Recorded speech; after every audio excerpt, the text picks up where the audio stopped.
Hello, my name is Sarah Joseph.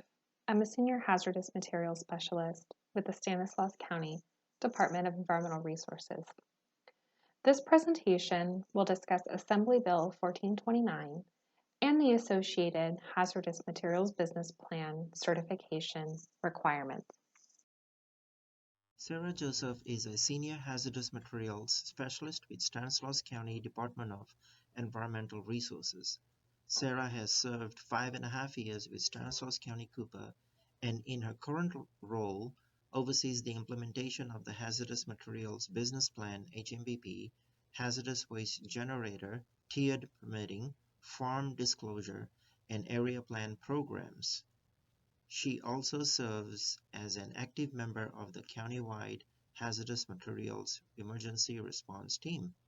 Sarah received her bachelor's degree in biological science and a minor in psychology from California State University, Stanislaus. If you're unsure whether or not your facility is subject to EPCRA Tier 2 reporting requirements, you can reference the information provided in 40 CFR Part 370, or as summarized in the table in this presentation. Note that underground storage tank facilities, which were not in compliance at all times during the preceding calendar year, are subject to EPCRA reporting, regardless of the quantity of fuel stored. If you're an underground storage tank facility and have any questions concerning the compliance history or current status of your facility, please feel free to contact the Stanislaus County Department of Environmental Resources and ask to speak with a UST inspector. Prior to AB 1429, CSRS did not have a feature specifically devoted to the annual HMBP certification requirement. As statute required all businesses subject to the HMBP reporting thresholds to annually file and electronically submit an HMBP, the annual submittal actually met the annual HMBP certification requirement. However, in order to meet the annual HMBP certification requirements in light of the changes resulting from AB 1429, the Cal EPA CSRS team developed a new functionality in the CSRS database to accommodate the certification feature, which went live in CSRS on September 18, 2020. The criteria established for a business to be determined as eligible for the certification feature are that the business must not be subject to APSA or EPCA reporting requirements, must have no HMBP submittal elements in draft mode, there must be no changes to the HMBP from the last submittal, the last HMBP submittal status needs to either have been submitted, under review, or accepted. The last HMBP submittal needs to have been within the last 36 months, and the last HMBP submittal needs to have been submitted on or after January 1st, 2019. Once a HMBP certification is confirmed, it cannot be retracted, deleted, or changed. Certifications are automatically accepted by the CUPA representative processing the submittal. Once the certification is confirmed, no further action is required by the facility or CUPA until the following year. Further, Cal EPA has developed guidance on the CSRS portal changes and new certification feature for HMBP. This guidance can be accessed on the CSRS Central homepage and the link provided in this presentation. Cal EPA has acknowledged some concerns regarding the existing certification process in CSRS and intends to address the following: allowing businesses with multiple facilities to certify more than one facility at a time, and developing a method to prevent businesses from certifying if they're subject to EPCRA Tier 2 requirements. Next, we'll go over some demonstrations of the certification process in CSRS. If CSRS determines your business is eligible for the annual certification option, it will present as green. If determined as not eligible, the certification feature will be grayed out.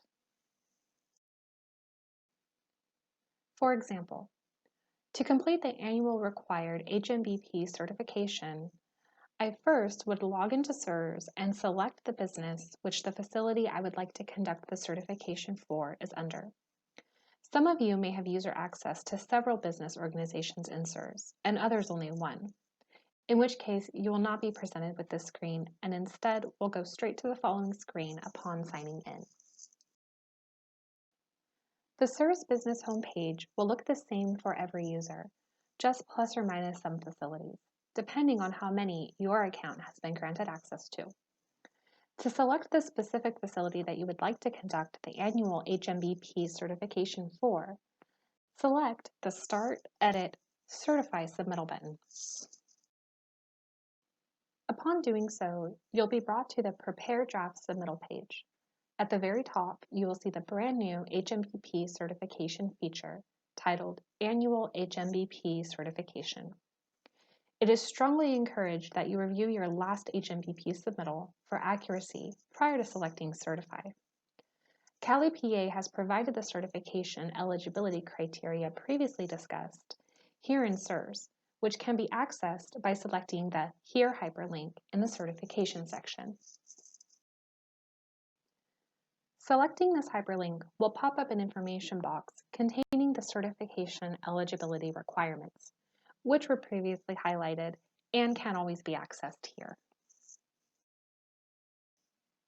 After selecting the Certify feature, a confirmation box will automatically appear asking that you confirm the information contained in the certification is complete, accurate, and up to date, and that there has been no changes in the HMBP since the last submittal.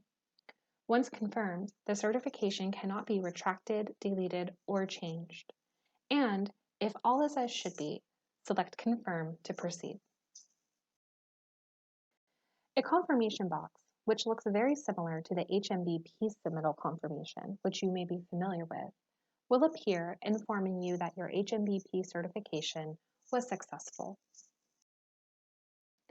You can then confirm your submittal in multiple ways, one of which being reviewing the submittal draft page, where you will find Certified with the corresponding certification date provided. You can see how the certification is distinguished from the familiar Submitted, Accepted, Not Accepted, or Under Review comments you may have seen here in the past.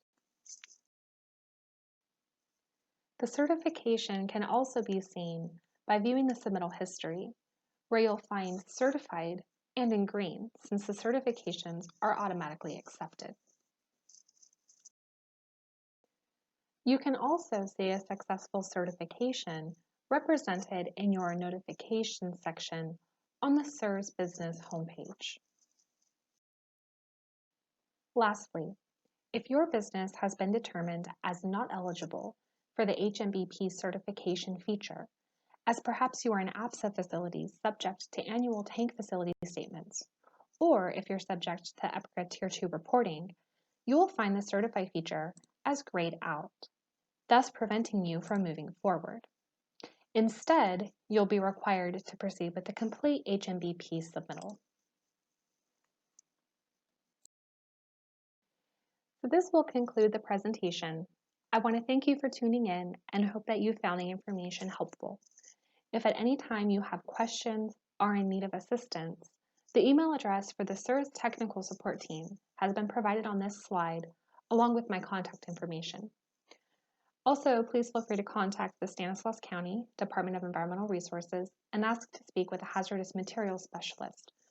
Or, if you already have the contact information for your district inspector, please don't hesitate to contact them directly. Thanks again.